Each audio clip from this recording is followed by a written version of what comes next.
Hello everyone, welcome to the class U18 PCAE 601 Finite Element Analysis. Myself, Mr. N. Kalaimani, currently working as assistant professor in the Department of Aeronautical Engineering, Bharat Institute of Higher Education and Research, Chennai. Today we are going to discuss on one-dimensional heat transfer analysis by finite element analysis. Before entering into this topic, I would like to recall some fundamental laws associated with heat transfer. The very most fundamental law is first law of thermodynamics. When a system undergoes a closed cyclic process, the total heat supplied to the system, it will be converted into equal amount of work. You written as summation of dq must be equal to summation of dw. So, but in reality, work can be converted into equal amount of heat, but heat cannot be converted into equal amount of work. It is a violation of second law of thermodynamics. Generally, the thermodynamic system classify two categories. One is open system, another one is closed systems. For a closed system, the system is permit only energy transfer, do not permit any mass transfer. Therefore, the net heat flow across the system boundary plus heat generated inside the system must be equal to change in internal energy of the systems. In case of if it is a open system, it will permit both energy transfer as well as mass transfers. Therefore, the net energy transferred through the control volume plus energy generated within the control volume is equal to change in internal energy in the control volume. The second is second law of thermodynamics. The second law of thermodynamics consists of two statements. One is Kelvin-Planck statement, another one is Clausius statement. According to Kelvin-Planck statement, it is impossible to construct an engine to produce 100% efficiency. Suppose if a engine receives a heat source from high temperature reservoir, the heat can be converted into some amount of useful work. The remaining heat will be rejected to the surroundings. Therefore, we cannot expect 100% efficiency from the engines. The second law is a Clausius statement. According to this statement, the heat can be flow from high temperature to lower temperature without any external heat. Suppose if you want to extract heat from lower temperature to high temperature, we must give some work input to the systems. There are three modes of heat transfer. One is conduction, convection, and radiations. The conduction mainly occurs in solids, where the heat is conducted from high temperature to lower temperatures. If you consider same solids, the heat conduction will be occurs due to intermolecular diffusions. If you consider a metal rod, if you give heat to the one end, automatically the heat is conducted from high temperature to lower temperature. We can feel other. The second mode of heat transfer is called as a convections. So where a solid body interact with the fluid medium, they will exchange a heat transfer. This type of heat transfer is called as a convective heat transfer.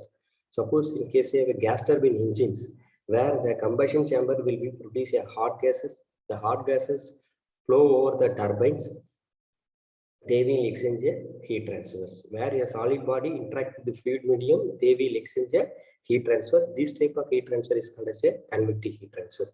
The rate at which heat losses that can be calculated from Newton's law of cooling. The third mode of heat transfer is radiations. So previous two mode of heat transfer, we need a physical contact between two exchanger bodies.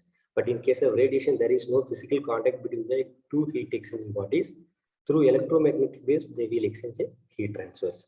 Suppose if the sun emits some amount of radiant energy, our body will receive some amount of radiant energies. So in this chapter, we will only look about only the conduction, convection phenomena. We need not worry about radiations. So this slide shows three modes of heat transfer. If you see, if you put a metal rod in the fire, so the heat is conducted from metal rod to in your hand through conductions. So if you see the top figure, if the hot air is flow over the hand, they will exchange a heat transfer, because a solid body interact with your fluid medium, they will exchange a heat transfer. This is called as a convective heat transfer. The right hand side, if you show the far away from hand from the heat, so the heat source will be emit some amount of radiant energy. Your hand will feel some amount of radiant energy. So all body can emit some amount of radiant energy at particular temperature, particular at particular directions. So if the heat conducted from high temperature to lower temperature, the rate at which heat conducted can be calculated from Fourier's law of heat conduction. According to this law, the net heat conducted in the system is directly proportional to area into a temperature gradient dt by dx. So the proportionality concept removed from K, that K is called as a thermal conductivity of the material. So what is mean by thermal conductivity? It is the ability of the material to conduct the heat. Therefore, Q is equal to minus Ka into dt by dx, where the minus sign indicates along the direction of heat flow, the temperature will drop. Next, Newton's law of cooling. So Newton's law of cooling states that the rate of heat loss body is directly proportional to the temperature in the difference between the two body and it is surrounding. That means Q is equal to HA into del T, where dt is nothing but the temperature difference between the solid medium as well as fluid medium, where the fluid body interacts with the solid. Therefore, Q is equal to HA into dt, where HA is a convective heat transfer coefficients. So in this case, we are trying to develop a finite element equation for one-dimensional heat transfer problem. So we use a Galerkin approach to develop a finite element equations. So if we have any physical phenomena, we try to develop a differential equations. So here also I consider one-dimensional bar element where the heat is conducted from T1 to T2, where the T1 having higher temperature as compared to T2, and also the lateral surface exposed to convections. So what is your energy balance? Let us consider small segment length dx, where the rate of energy entering to this phase is q. The rate at which leaving the phase is q plus dq by dx into dx. So the net heat conducted is the rate of energy entering minus rate of energy leaving is, and also we assume there is internal heat generation in this element, that will be q dot, where q dot is nothing but internal energy, the heat generation per unit volume. That's why we multiply q dot into A times dx. It must be equal to that the lateral surface exposed to convection, that will be hp dx into temperature difference T minus T infinity. Therefore, from using the energy balance, the q minus q will be cancelled. Then we get minus dq by dx times dx plus q dot A times dx equal to hp dx into temperature difference T minus T infinity. We cancel dx in both sides, then we will get a k times into d square d by dx square plus q dot A is equal to hp times T minus T infinity. This is a basic governing equation for one-dimensional heat transfer problem associated with the lateral surface exposed to convections. So here we are using a Galerkin method to develop your finite element equations. So according to Galerkin means that will be integral over 0 to L Whiting function of into a residual times dx equal to 0, where R is nothing but residual, that is approximate solution of our differential equations, where here the differential equation is Ka times d square d by dx square plus q dot A minus hp times T minus T infinity must be equal to 0. Because these having a second order differential equation, therefore we have to choose quadratic based trial solutions. Because it is a second order differential equation, therefore we have to choose a quadratic based trial solution.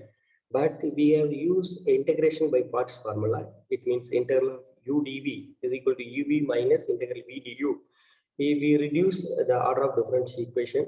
Therefore, we go for a linear based trial solutions. For that, assuming a trial solution t is equal to a1 plus a2x. Here the a1, a2 is to be two constant. These two constants to be determined with the help of your boundary conditions. That is our boundary condition. At one end where x equal to 0, the temperature specified T equal to T1. Other end x equal to L, where the temperature specified T equal to T2. So while applying this boundary condition, I will get the value of A1 and A2 in your assumed trial solution. Therefore, we will get A1 equal to T1, that A2 is equal to T2 minus T1 by L. While applying this into your assumed trial solution, we will get T is equal to 1 minus x by L times T1 plus x by L times T2. This just equate into your shape function equation. Then T is equal to N1 T1 plus N2 T2. Therefore, we will get the shape function value N1 equal to 1 minus x by L, then N2 is equal to x by L. What is mean by shape function? It is a mathematical expression. It will be helpful to find out how the field variables varies inside the element. So in this case, where one-dimensional phenomena for heat transfer is N1 equal to 1 minus x by L, where N2 is equal to x by L. These N1, N2 are called as a shape function. For a Galerkin method, the Whiting function should be chosen as your shape function. Therefore, W1 equal to N1, then W2 equal to N2. You apply into your Galerkin equations, then we will get 0 to L integral of N1 into K times d square d by dx square plus Q dot A minus HP t minus t infinity times dx equal to 0. So for the first two term only, I have to apply the integration by parts equations. That means integral u dv is equal to uv minus integral of v du. Therefore, we get n1 times that ka d square d by dx square. That will be differentiate. That will get k integrate. That will get k times a into dt by dx 0 to L minus integral of 0 to L k times dt by dx into d1 by dx into dx. Just we have to apply integration by Potts formula. That means integral of u dv is equal to uv minus integral v du. Then we multiple all those terms with your n1. Then you have to integrate. Then we will get the equations. This is a simple integration only. Then we have to integrate.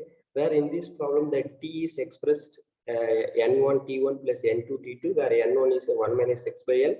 Where n2 is equal to x by L. Then we have to differentiate temperature with respect to x. That we will get dt by dx value. And similarly, how can you obtain your dn1 by dx value? There where n1 equal to 1 minus x by L. Then if you integrate with respect to n1 with respect to x, then we will get dn1 by dx value.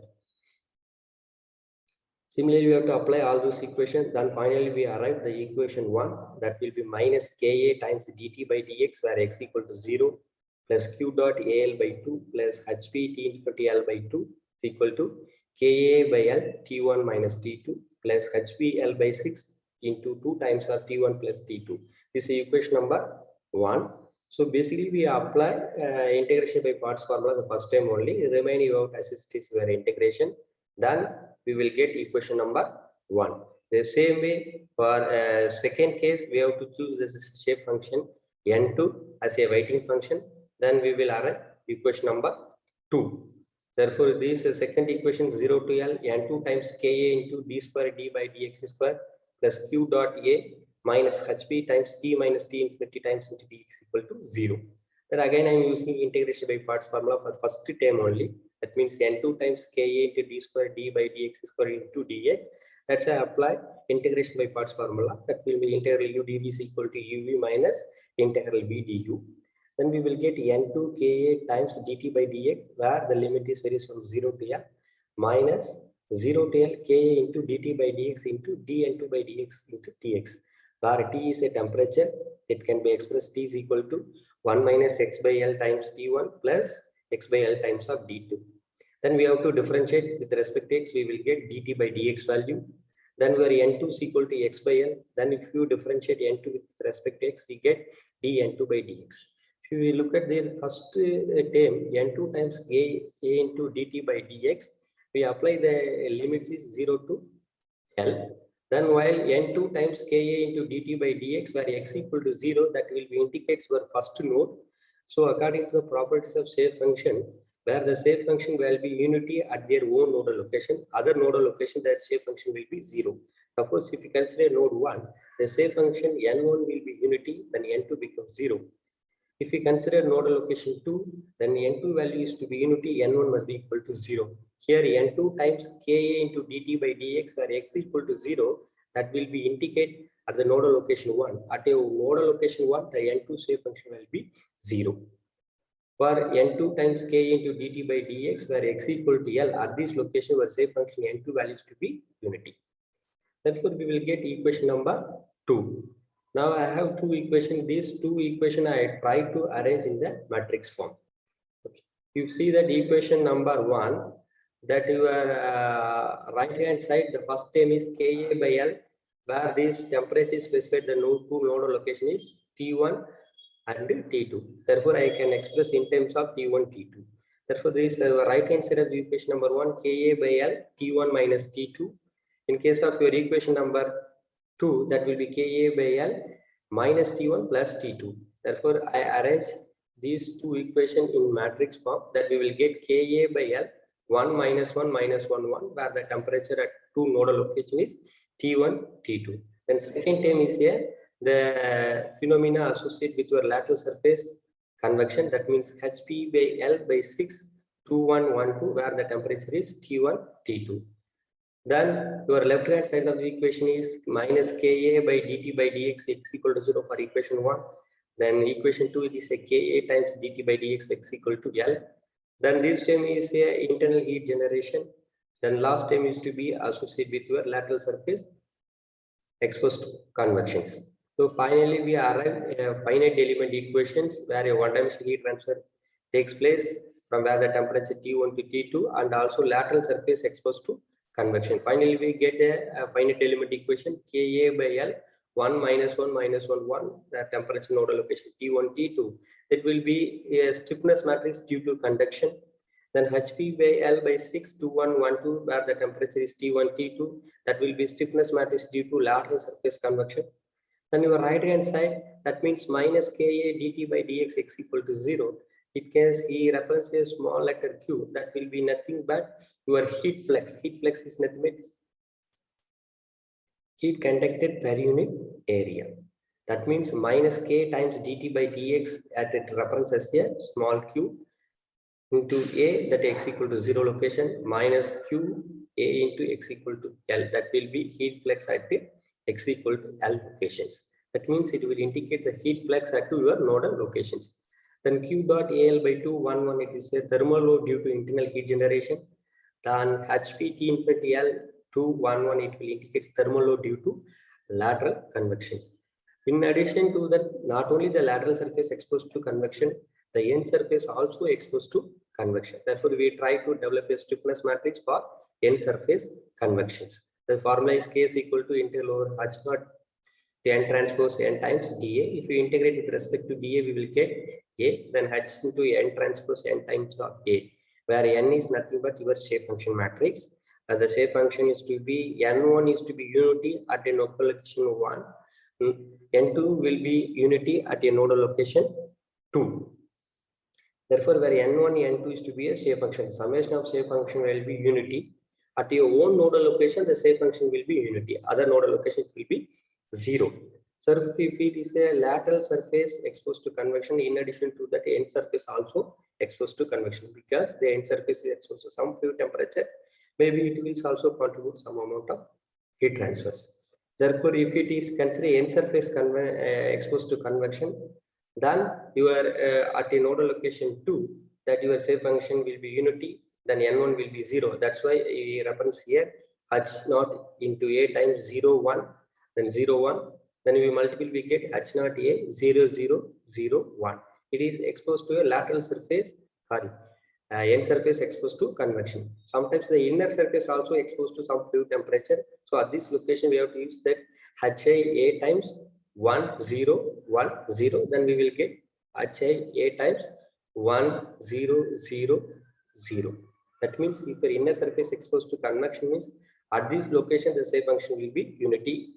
Other location values, that means n2 value becomes 0.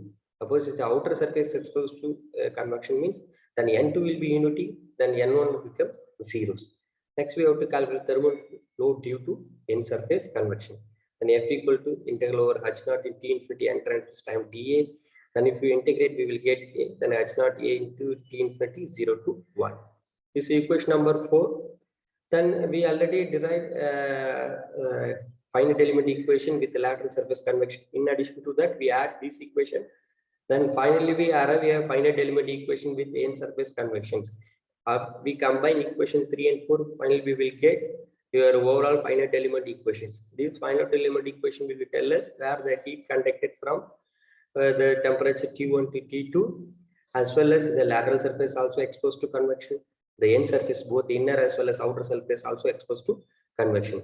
The first term, the Ka by L 1 minus 1 minus 1 1, that will be indicated with stiffness matrix due to conduction. Then HP L by 6, 2, 1, 1, 2, this indicates stiffness method due to lateral surface convection. Then H0 A 0, 0, 0, 1, that will indicate stiffness matrix due to end surface convection. End surface means the outer surface convection. Then HIA times 1, 0, 0, 1, it will indicate the stiffness matrix due to end surface convection. It is a inner surface convections. This must be equal to that QAX equal to, where x equal to 0 minus QA into where x equal to, that will be indicates for heat flux at nodal locations. Then Q dot AL by 2, 1, 1, it will indicate a thermal load due to internal heat generation. Then HP times TPL by 2, 1, 1 indicates thermal load due to lateral convection. Then H0 A times T infinity 0, 1, that is the thermal load due to end surface convection. And HI A T infinity 1, 0, that means thermal load due to inner surface exposed to convection. Therefore, these will be tell us for overall finite element equations. Then we try to solve some numerical problems based on that equations.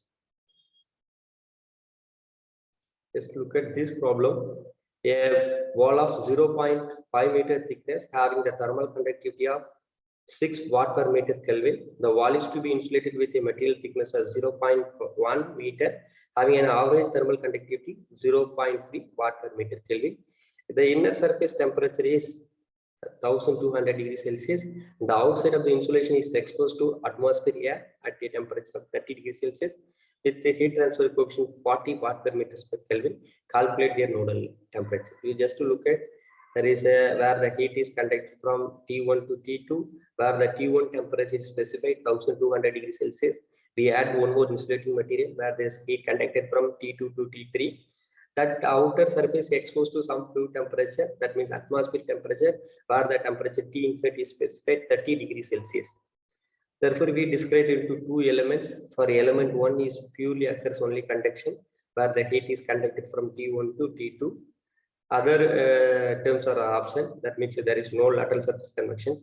There is no inner surface also not exposed to convection. If you consider element number 2, where the heat is conducted from T2 to T3, the conduction will be takes place. Where this outer surface exposed to some fluid temperature, where solid body interact with the fluid medium, they will exchange the heat transfer. It is called as a convective heat transfer. Therefore, this element 2 is exposed to conduction as well as end surface convections. So, what are your given data? So, where the T1 temperature is at a nodal location 1 is specified, T1 equal to 1200 degrees Celsius. Where the fluid temperature is specified, T infinity is 30 degrees Celsius. The outer surface also exposed to a convective heat transfer coefficient 40 watt per meter per Kelvin. Then the first material having thermal conductivity K1 is equal to 6 watt per meter Kelvin. Then L1 thickness is 0.5 meter. The insulating material having a thermal conductivity K2 is equal to 0.3 watt per meter Kelvin. Then L2 is equal to thickness of insulating material 0.1 meter. Therefore, first we have to consider element number 1. This element number 1, the where heat is conducted from T1 to T2. This only occurs only conductions.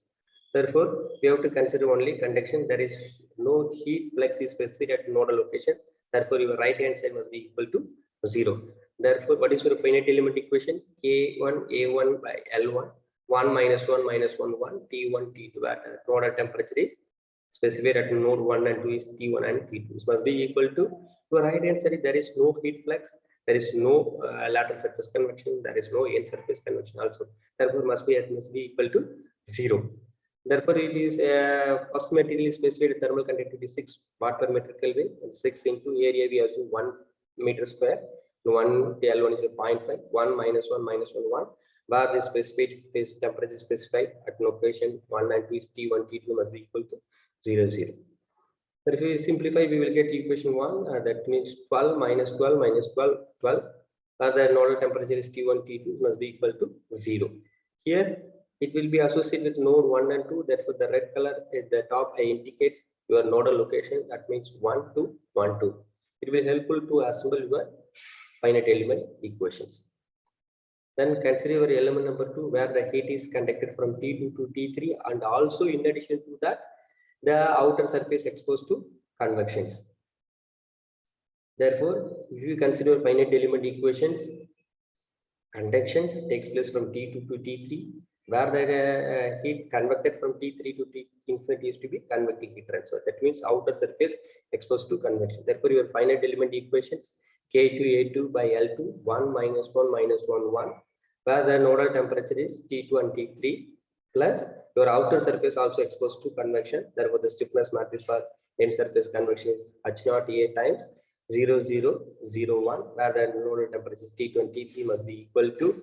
There is no heat flux, that must be that heat flux 10 means is 0, but the thermal force due to end surface convection will be present, that will be H0 A into T infinity 0 1. So all node values are specified in the problem. That means your thermal conductivity and length of your say element 2, then the convective heat transfer coefficient as well as your atmospheric temperature also. Then we have to substitute. Then we will get equation number 2. Then this is equation number 2. It is indicates 3 minus 3 minus 3 43.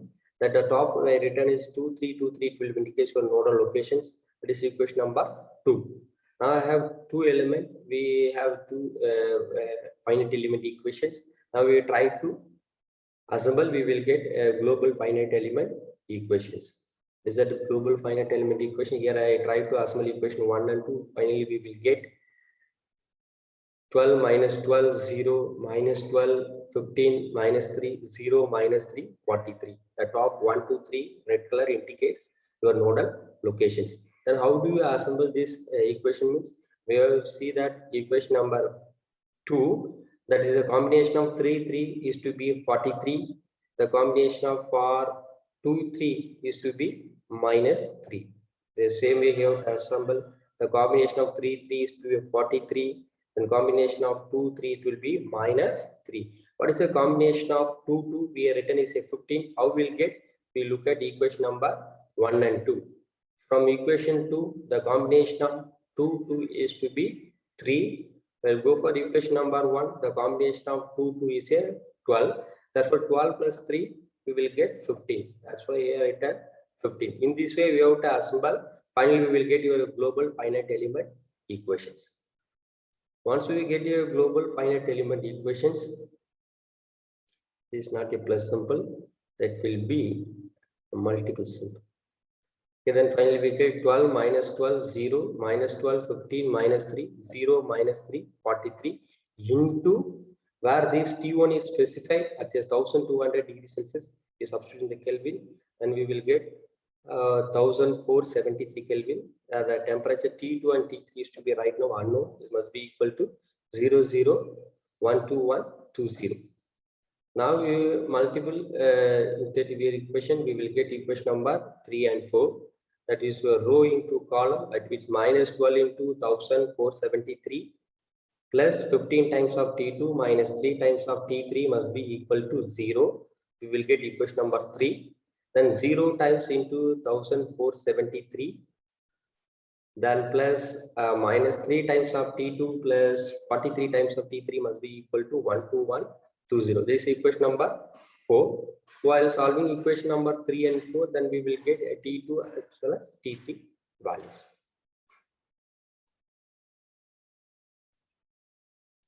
So what is your T2 and T3 value? For T2 is equal to 1252.24 Kelvin, but T3 is equal to 369.22 Kelvin. So I already told that the heat is conducted from high temperature to low temperature, where the T1 is to be 1473 Kelvin. The heat drop will be takes place from T1 to T2. That will be bigger where the T2 is here 1252.24 Kelvin. The same way the heat is conducted from T2 to T3, where the T2 will be higher temperature as compared to T3. Now move on to the next problem. The problem number 2. The circular rod as shown here has an outside diameter of 60 millimeter, length 1 meter, and is a perfectly insulated and it is circumference. The left half of the cylinder is to be aluminium, for which the thermal conductivity is K is equal to 200 watt per meter degree Celsius, and the right hand half is to be copper, having a thermal conductivity K is equal to 389 watt per meter degree Celsius. The extreme right end of the cylinder is to be maintained at a temperature of 80 degrees Celsius, while the left end is subject to a heat input 4000 watt per meter square. Using 4 equal length elements, determine the steady state temperature distribution in the cylinder. Therefore, this given problem used to be a circular cylinder. The left half of the cylinder is made up of Aluminum material where the thermal conductivity is K is equal to 200 watt per meter degree Celsius. The right half of this in this made up of copper that will be having a thermal conductivity K is equal to 389 watt per meter degree Celsius. So here the diameter of the rod is specified. We try to find out the area. Area is equal to pi by 4. Diameter is to be 60 millimeter. We have substituted the meter form. Then we will get 0.06 square. Then we will get 2.8 into 10 power minus 3 meter square. So the question is we have to describe it into 4 equal length. Where the length is specified 0.25 meter. That is your left hand side that will be having a heat input is to be 4000 watt per meter square. That your right extreme side is specified the temperature T5 is to be 80 degree Celsius. So if we consider element number 1 where the heat is conducted from T1 to T2 and also that is nodal location 1 is the heat flux is specified. Here this temperature T1 is not specified. Instead of that we will have Newman boundary conditions, because I already told that there are different types of boundary conditions where in this case your boundary conditions specified in terms of your gradient of field variable, that means your heat flux, that means minus K times GT by dx equal to 4000 watt per meter square. Therefore it is called say Newman boundary conditions. Therefore if you look at your element number 1 where the length is to be 0.25 meter, the heat is conducted from T1 to T2.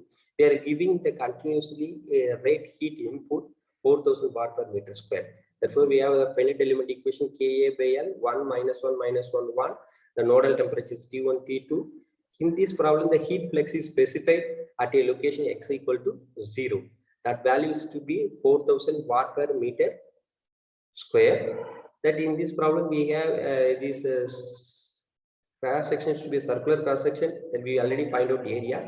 Then Q times A, we will get 11.31 watt. Then we have to substitute, then we will get finite element equation for element 1. That will be 2.26 minus 2.26 minus 2.26, 2.26 times of T1, T2 is equal to 11.310. This is equation number 1. Next, consider element number 2, where the heat is conducted from T2 to T3. So we have to apply your finite element equations. That means Ka by L 1 minus 1 minus 1 1. Where the temperature is specified at nodal locations T2 and T3. In this case, we assume the lateral surface also to be insulated.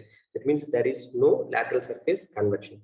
For right hand side, all terms must be equal to 0 because there is no heat flux specified at nodal locations.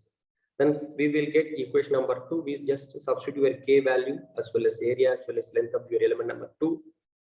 Then we will get equation number 2. That equation number 2 is a 2.26 minus 2.26 minus 2.26 and 2.26. The nodal temperature is T2 and T3 must be equal to 0. Equation 1 and 2 are similar because there is a made up of same material only, length also same, thermal conductivity also same. Therefore, we will get the same stiffness matrix, but the right hand time is only vary because node or element 1 is specified some rate heat input at nodal location 1. But in case of element 2, there is no heat flux at their nodal locations. Let's move on to element number 3, where this heat conducted from T3 to T4, and also there is no end surface convection as well as lateral surface convections.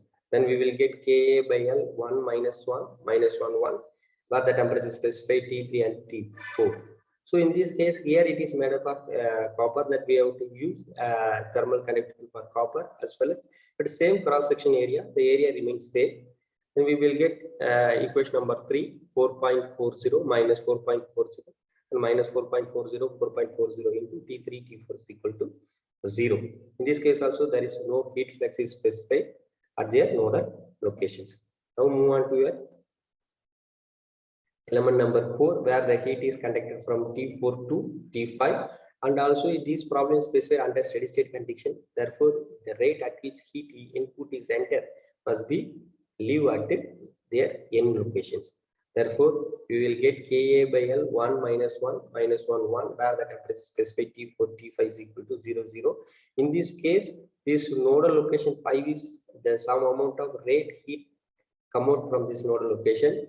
Therefore, this term not become 0. That's why we mentioned here minus Q naught times your area is 2.82 into 10 power minus 3. Then if we have equation 4, then we have to try to assemble. So we have to assemble equation 1, 2, 3, 4. At the top it will indicate your nodal locations 1, 2, 3, 4, 5. The same here. I hope you all of you understand how to assemble. For a simple case, if you want to here I written this 3 combination is 6.66.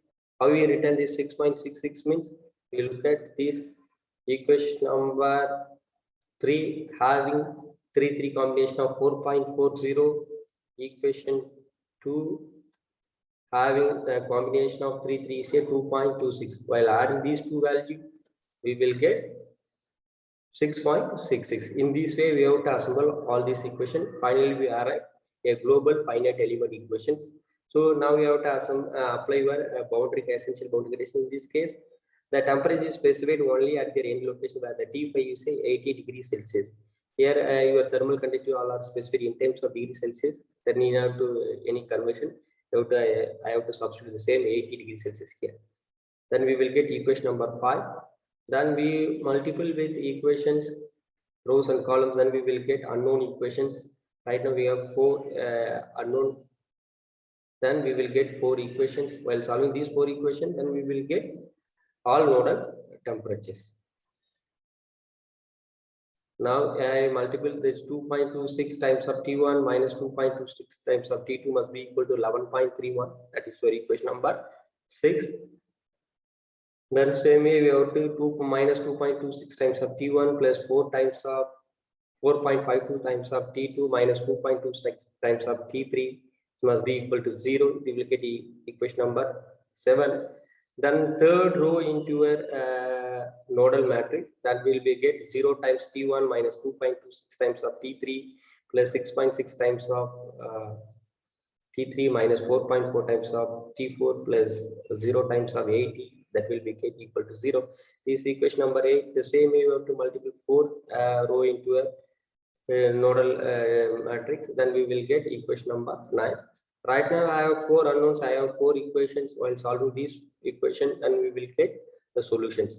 Then how can you solve this equation? Means we do the algebraic method, or we go for a Gauss elimination method. This also we can directly get the solution, or the temperature is T1 equal to 95.14 degrees Celsius, where T2 is equal to 90.14 degrees Celsius, T3 is equal to 85.14 degrees Celsius, or T4 is 82.57 degrees Celsius. Once we know all the temperature, then we have to substitute the given equation number 5. Then your last row into the nodal temperature must be equal to minus Q0 times 2.82 into 10 power minus 3. From that we will get your rate at which heat leaving from the nodal equation 5. It must be same as a rate at which heat input. Maybe we will get some error due to a roundness of your coefficients. So from this lecture, we will try to address these following questions. First question is to be derive the shape function for one-dimensional heat transfer element. Then the second question is what are the different modes of heat transfer? So for the first question is to derive the shape function for one-dimensional heat transfer element. So we consider a one-dimensional heat transfer element where the heat is conducted from T1 to T2. Then if you have the location x equal to 0, the temperature is specified T equal to T1. Then x equal to L, the temperature is specified T equal to T2. We have to assume a linear based trial solution T is equal to A1 plus A2x. Then we have to apply your boundary conditions. Then we will obtain the unknown coefficient A1 and A2. Finally, we will get T is equal to 1 minus x by L times of T1 plus x by L times of T2, where n wants to be 1 minus x by L, where n2 is equal to x by L. This is the shape function. Once you obtain the shape function, we have to check the properties of shape function. The first property is summation of shape function must be unity. That means n1 plus n2 must be equal to 1, where n1 here 1 minus x by L plus n2 is equal to x by L. Then we add this, we will get the summation of shape function will be unity. Then we have to own nodal location, the shape function will be unity, other nodal location it will be 0. If we consider node 1, the shape function n1 will be unity, n2 becomes 0. It means we have to substitute x equal to 0 at their nodal locations. If we substitute x equal to 0 in this 1 minus x by L equation, then we will get n1 equal to 1. For n2 is equal to x by L, in this equation I substitute x equal to 0, then n2 will get 0. This is the first question. The second question, what are the different modes of heat transfer? There are 3 modes of heat transfer. One is a conduction, convection, and radiations. Then question number 3, consider a bar element of length is 60 centimeter. It has a uniform cross-sectional area. The temperature at one end is specified 180 degrees Celsius and the other end is 60 degrees Celsius. Find the temperature when x equal to 45 centimeter. If you just look at a one-dimensional rod, where this rod having this temperature specified at node 1 is to be 180 degrees Celsius, node 2 is specified 60 degrees Celsius. The question is, we have to find out the temperature when x is equal to 45 centimeter. The finite element equation, which will be helpful to find out your field variable at their nodal location. The shape function will be helpful to find out your field variable at inside the element. Therefore, we already derived the shape function for one-dimensional element, that where t is equal to 1 minus x by L times of t1 plus x by L times of t2. So we have to use this equation. This equation is t1 and t2 is specified. The question is, we have to find out the temperature at a location x equal to 45 centimeter. Therefore, in this equation, t is equal to 1 minus x by L times of your t1 is 180 degrees Celsius plus x by L times of t2 is 60 degrees Celsius. So in this equation, we have to substitute x equal to 45 centimeter. We will get the temperature at a location when x equal to 45 centimeter. I think we already addressed this question. State the properties of shape function. The summation of shape function will be unity. At their own nodal location, the shape function will be unity. Other nodal location will be zeros. Then question number, write down the finite element equation for one-dimensional element are subject to heat conduction and n surface convection. It means consider a one-dimensional body element that where the heat is conducted from T1 to T2. Therefore, we know the stiffness matrix for due to conduction, that means Ka by L times 1 minus 1 minus 1 1 for the temperature specified T1 to T2 plus in addition to that this n surface also exposed to convection, that means where H naught A times 1 minus 1 minus H naught A times 0 0 0 1 times where the temperature specified T1 T2 is equal to where H naught T infinity 0 1. Then if you see that this is your finite element equation, we already derived. That means these were finite element equation. This finite element equation, that means this the given question is that is were in write down the finite element equation for conduction as well as n surface convection. That means your first term this math equation Ka by L 1 minus 1 minus 1 times T1 times T2 plus your n surface is exposed to convection. That means H naught A times 0 0 0 1 must be equal to, if there is specified any heat flux at the nodal location, then we get Q times A into x equal to 0 and minus Q times A into x equal to L plus H naught A times into T infinity 0 1. This is your finite element equation where that it is conducted from T1 to T2 as well as n surface exposed to convections.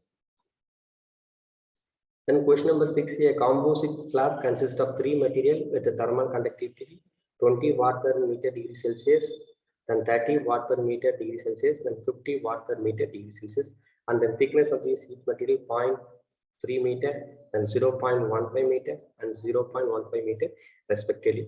The outer surface is at a temperature of 20 degrees Celsius and the inner surface is exposed to the convective heat transfer coefficient of 25 watt per meter square degree Celsius and a medium of 80 degrees Celsius. Determine the temperature distribution in the wall.